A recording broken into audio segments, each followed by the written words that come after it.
South ఇండియాలోనే అతి తక్కువ ధరలకి రత్నాలనందించే ఏకైక సంస్థ 6JVR. నేనైతే ఎక్కడికి పారిపోను.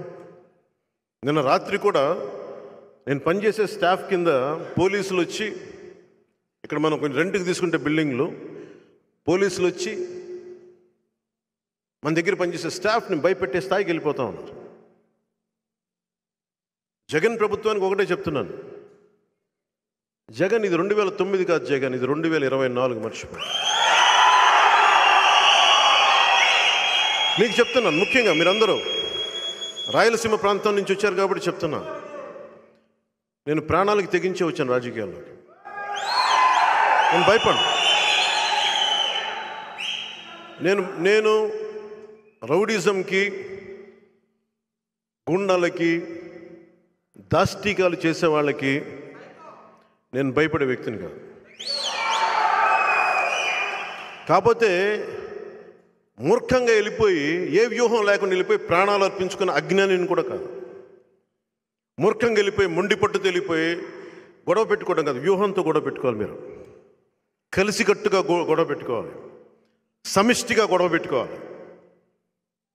మనల్ని తన్ని తగలేసే వాళ్ళని బయటికి తన్ని తగలేసే వరకు మనం పోరాడాలి.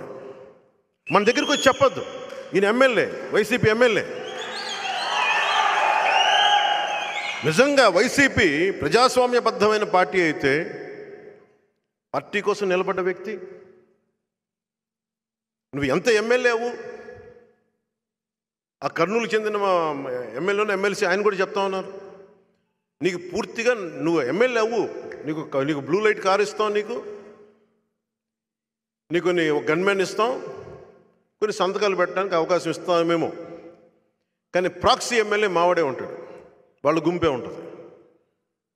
ఇంతకాడికి అధికారం ఎందుకు ఎమ్మెల్యే దేనికి? అలాంటి వ్యధ పడే ఈ రోజున మన శ్రీనివాసులు గారు, ఆరణి శ్రీనివాసులు గారు వ్యధతో బయటకు వచ్చాడు ఈ రోజున. వైసీపీ ప్రజాస్వామ్యంలో నువ్వు బతకనివ్వాలి కదా, ప్రజల చేత ఎన్నుకోబడ్డ వ్యక్తి కదా. రాయలసీమ నుంచి ప్రతిసారి 2008లో ఉండింది తెగింపు. 2008లో నేను తెగింపు చూశాను. ఆ రోజున 2024 వచ్చేటప్పటికి అందరూ భయపడుతూ ఉన్నారు.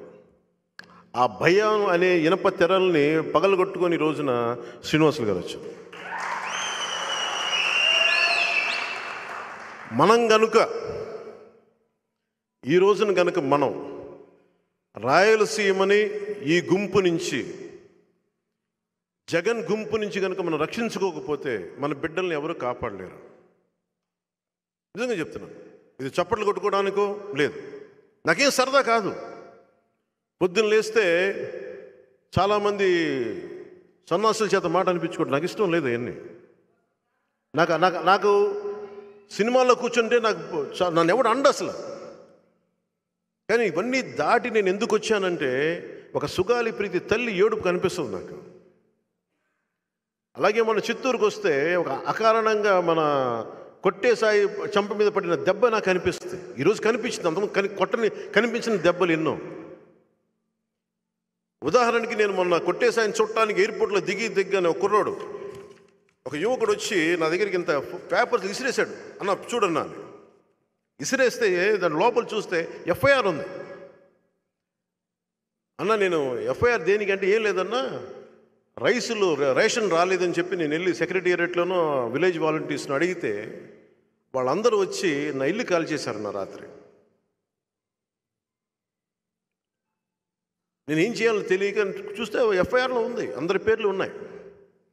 ఆ రోజున ఎస్పీ దగ్గర కూడా పోతే, కొట్టేసాయని చూడడానికి ఎస్పీ గారి ఆఫీస్కి వెళ్తే ఆయన మాట్లాడుతాను, మీకు అన్నీ ఎలా తెలుస్తాయండి విషయాలు ఎవరు చెప్తారంటే, నాకు జనం చెప్తారండి. మీకు ఒక క్రైమ్ జరిగిన తర్వాతే తెలుస్తుంది, ఎందుకంటే మీరు కంప్లైంట్ ఎఫ్ఐఆర్ తీసుకుంటేనే, ఫైల్ చేస్తేనే క్రైమ్ తెలుస్తుంది మీకు. బాధితులు డైరెక్ట్గా వచ్చి మా దగ్గరికి వస్తారు, మా పొలిటికల్ ఆఫీసులకు వస్తారు అని అప్పుడు చూపించారు.